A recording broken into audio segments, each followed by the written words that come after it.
Gentlemen, and welcome and thank you for your interest in sanitation and water for all, and also in our midterm review. My name is Catarina Albuequerque, well, you see the name here, and I'm the executive chair of SWA.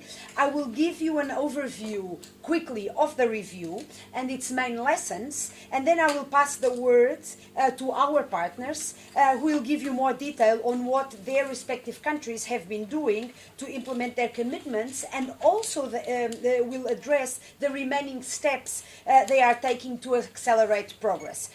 You will hear from Honorable Minister of Electricity, Dams, Irrigation and Water Resources from South Sudan, Ms. Jemma Nunu Kumba, and also from the Minister for Housing, Works and Communication from Pakistan, the Honorable Mr. Tanveer Aslam Malik. We will then answer any questions that you might have, and if there is not enough time here, we have another room, and we have all of us, the three of us, have our colleagues here with us who will also be able to talk with you if you have more technical questions, if you want to enter into greater details. So very quickly about SWA, Sanitation and Water for All. For those who don't know us, we are a partnership of governments, of donors, of civil society, of development banks and multilateral agencies who work together to increase political leadership and improve accountability in water, sanitation and hygiene. Our vision is a world where sanitation, water and hygiene are available for all, always and everywhere. Now, zooming into the midterm review. This midterm review is the summary and consolidation of our partners' annual monitoring of the 383 commitments they made at our last high-level meeting, which took place last year in Washington, D.C. The majority of these commitments are intended to be achieved only next year. Hence, this is called a midterm review. The update on each of the commitments is available on SWA's website, and then if you have any concrete question on that, we can help you navigate the website. SWA has a strong commitment to mutual accountability. Creating the commitments and reporting on them is the responsibility of governments, with the support of the different stakeholders in their respective countries. Our system is voluntary, it is lean, it is inclusive, it is positive and non-punitive, and it is very much focused on learning. We believe this monitoring mechanism that we have refined over the past 6 years and the lessons we have learned, and I am not saying that the mechanism is perfect, but that this means, this mechanism and the work we have done around it means SWA is well placed to serve as a thematic platform for the follow-up and review of the water, sanitation and hygiene-related targets of the Sustainable Development Goals. Obviously, this system will have to be adapted, but we have a strong and proven basis to work from and build on. We don't have to start from scratch. Okay, there are copies of the report on the table in the back, and I will mention to you in some seconds its 5 main results. Number 1, and overall, there was significant progress on more than half of the commitments made. When it comes to countries, countries report that 10% of their commitments have been met or are almost met. They have made, in addition, significant progress on 50% of the commitments. In addition, there is slow progress on almost 40% of the country commitments, including 7% of which countries are facing major barriers. And most of these less on-track commitments are related to financing. When it comes to donors, donors achieved a significant progress on 81% of the commitments, including more than a quarter that are either already or are almost complete. There are no commitments on which donors report no progress. And finally, on coordination and participation, countries increase the involvement of key stakeholders in the review of progress on the commitments. This is one of the reasons why we say we are prepared to perform another type of functions for the Sustainable Development Goals, precisely because we have been working with different stakeholders, involving them more and more. And to conclude, we are encouraged by these results, of course, and as most commitments are meant to be achieved by April 2016, the next 6 months will obviously be crucial. I am very pleased and honored to have two distinguished panelists here with us.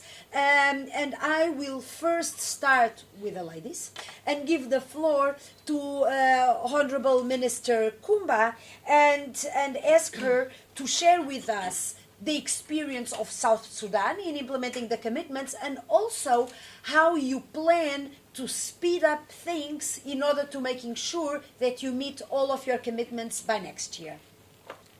Thank you very much, the Executive Chairperson of Sanitation and Water for All, Madam Catarina, distinguished guests, ladies and gentlemen. Thank you very much for giving me this opportunity to be with you at this very important event where we are celebrating the successes we have achieved in our countries as well as in the SWA partnership. As in the context of South Sudan commitments, I would like to reiterate the South Sudan commitment made in 2014 at the high-level meeting to the broad vision of water of a world in which sanitation, water, and hygiene services are available to everyone, everywhere, and at all times. As in most countries, South Sudan is committed to achieving universal access to water and sanitation, targeting those most in need through prioritization of services to the poorest residents of both rural and urban areas. In 2014, we tabled 6 commitments related to strengthening national capacity, policies and plans, improving monitoring system, sector visibility, and financing. So far, we have made good progress on commitment related to the visibility of the sector and on those related to the implementation of national plans and policies. However, progress is not strong as expected on commitment related to monitoring system and financing, as well as capacity development. As per our midterm review, despite the commitment, financing has been identified as a bottleneck, and our ministry is working hard to ensure that the 2015-2016 budget, at least 0.2% of the national expenditure will be on sanitation and hygiene. It's worth noting that the political crisis in the country since December 2013 has impacted negatively on the progress, both in terms of implementation and financing of our commitments. We are particularly proud of the progress we have made on our commitment to stop the transmission of waterborne diseases, with specific reference to progress towards the eradication of the guinea worm disease. With the support of UNICEF and the Carter Center, a total of 36 communities out of 76, resulting in a case of guinea worm burden, benefited with the provision of safe drinking water in areas previously known as endemic to the disease. Further, UNICEF supported over 150 villages to attain open defecation-free status out of a total of 600 targeted villages.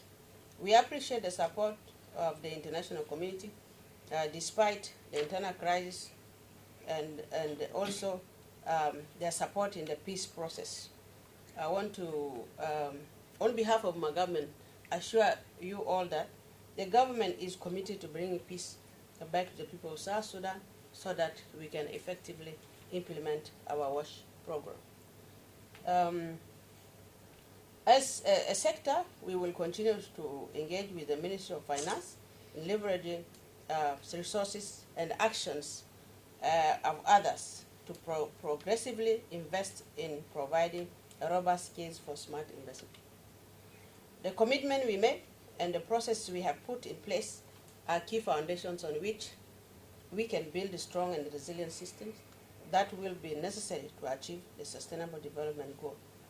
At the country level, our government will continue to devise ways for achieving the SDGs and ensure that we remain inclusive, focused on reaching those most in need.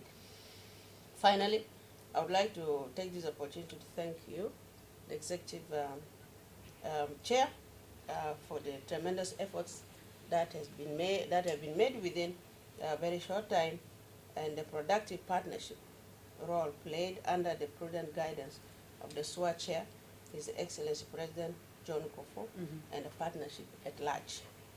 I look forward for more progress in the coming periods as far as WASH is concerned. Thank you very much for listening. Thank you, Honorable Minister. Thank you very much, Honorable Minister, and I will then quickly give the floor immediately to Honorable Minister Malik, and the questions are the same, basically. Thank you very much.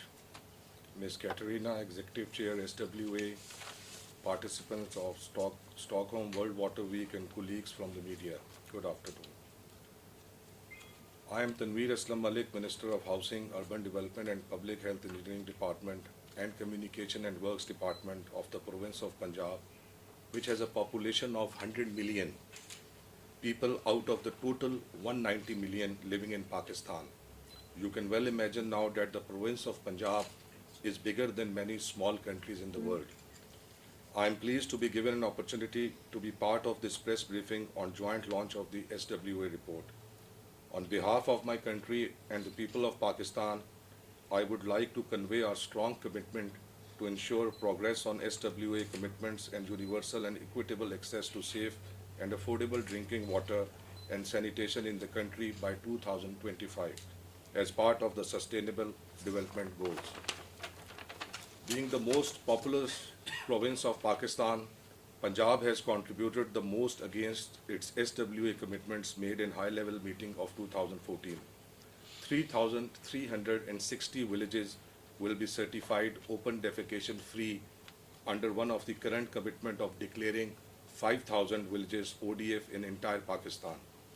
SWA commitments made by Pakistan shows the political will of the government, and monitoring progress on commitment is part of the plan.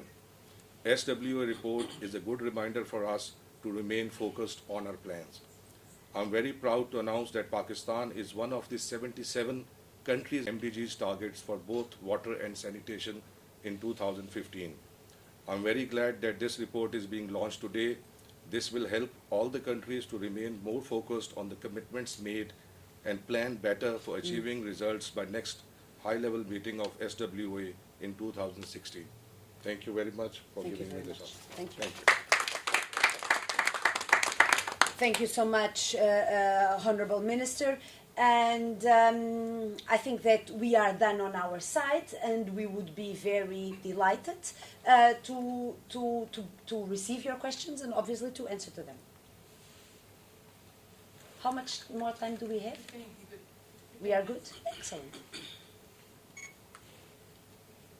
Yes. How many villages did you say would be? 3,360.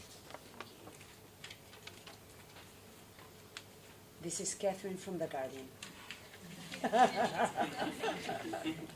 Well, you are the only one I know, so I was lucky. Yes. My name is Jack van Tuin. I'm from the Dutch Water Press. I was wondering more about the difference which is we're going to get in the future from the MDGs to the SDGs. And I was wondering whether you can comment on it from your own perspective, from SWA. What do you think will be your main task in the change of the goals, more sustainable issues? Could you comment on that? Well, I'm very happy to comment on it. I think we will have a more difficult life because the SDGs are much more demanding on states and also on countries and on our partners in general than the MDGs. But I think that our lives will also be much more exciting because I think we will be forced to work differently, to think differently, to act differently, and we the progress made will be more genuine than the progress that has been made up until now. I'm not saying that there hasn't been progress, there has been. But the problem, the chronic problem, one of the chronic problems is that we have been focusing on eliminating lack of access for 50% of the population, and we have been kind of forgetting about the other 50%. And now what the new agenda tells us is that we have to prioritize this other, the ones that have been left out. So I think this will be a different way for us to work. Number one, asking ourselves who has been left behind, who is in risk of being left behind. Number two, making sure that services are sustainable, not only making sure that we build pumps, that our partners build pumps, but that the pumps work, that they provide services for today, but also for tomorrow. And another thing is, another difference between the past and the future is something that I talked about this morning, is the accountability mechanism. There is no accountability mechanism for the MDGs. For the SDGs, we hope there will be one, an accountability mechanism. And we at SWA, as I was saying before, we already have a mechanism, an accountability mechanism in place. So our vision, our ambition is to adapt it and to use it for follow-up and review of the SDGs. And for that reason, we are undertaking a partnership drive, inviting more countries to be part of SWA, because the SDGs are truly universal, and our mentality and our approach at SWA was very much in line with the MDGs, and the focus was the donors and the aid recipients, the donors and the most off-track countries. And now, of course, we don't want to lose the focus, our focus, on those who need most help. Of course, we will continue to put enormous efforts in support in these countries. But in addition to that, we know that there are inequalities all over the world, and this is the reason why we want to enlarge our partnership. This was a decision by our steering committee last June, that we want to become a truly universal organization, a truly universal partnership in terms of countries, and we want to be a thematic platform for accountability on the water, sanitation and hygiene targets of the SDGs. So this is all different. And in addition, if we are holding countries accountable, then we feel that we should also support countries in preparing their roadmaps, their strategies, their national strategies for implementing the water, sanitation and hygiene targets. Because I think that with all our partners, I think we are well positioned to give this support to countries. Did I answer? Yes. One detailed question is, if you look at these roadmaps, you said about the remaining 50% from the MDGs. Is there a certain kind of group that's not been met that will be necessary to meet in the new roadmaps, or is it Group of people, you mean? Yeah. Why hasn't this other 50% been reached so far? Because is there any clue in it? No, the MDG says reduce by 50% those without access. So we have been focusing on those who are easier to reach. Because we had a deadline 2015, okay, we have this money, we have this time, let's reach the easiest to reach. It is different from country to country, those who haven't been reached. I would say people living in informal settlements, indigenous people, people living in remote rural areas, people belonging to minorities, but also people living in countries that have been affected by natural disasters, by man-made disasters, by conflicts. But even if you look at the Western world, you can look also at homeless people. For example, if you look at Europe, you see the Roma people who don't have access, and in countries that have been affected by the recent economic crisis, you have been witnessing what we call slippages, meaning people who had the capacity to pay their water bill, but because they lost their job, they no longer are able to pay the bill, and they might have lost access to water. So but as I was saying, it is different from country to country, but very generally, these are the types of people. I don't know if you want to add anything, but that's what I would say. That's what you expect in the roadmaps to be addressed, huh? Of course. I think that, well, what the outcome document says and what the Secretary General, the UN Secretary General has said in his December 2014 report said was that the goals should only be considered as met if they have been met for all economic and social groups. This means that only if we start now focusing on the most marginalized and vulnerable will we be able to close the gap and to making sure that inequalities are progressively eliminated. I'm Savannah Singh, editor of Asian Water magazine, and first of all, congratulations to Pakistan for achieving the MDG on sanitation. Going ahead, are you planning to take the decentralized sanitation route in order to reach the unserved people? We are already in the process of decentralization. After Pakistan basically is a federal structure, but after the passage of the 18th Amendment there, provinces have the powers now. So the decentralized is on, and a lot of efforts are being put up to improve these services further in the province, because Punjab is a very big province, as I mentioned, 100 million population. So I think, as the report suggests, we are right on the track. Well, my name is Salikwasi. I'm a journalist living and working in Cote d'Ivoire. I have two questions for the Minister of South Sudan. My first question is, what are the main challenges facing water governance in your country? And the last one is, what do you think are the best policies approach to the problems? Okay, thank you very much. You know, South Sudan has its own history of conflict and then getting independence in 2011. So the water governance is evolving, and now we have issues to do with policies and strategies. So as a ministry, we have developed a water policy and wash strategy, and all these have been approved by the government. We are now in the process of enacting water law that provides for the establishment of regulatory bodies and other institutional institutions that will be able to handle the issues of water.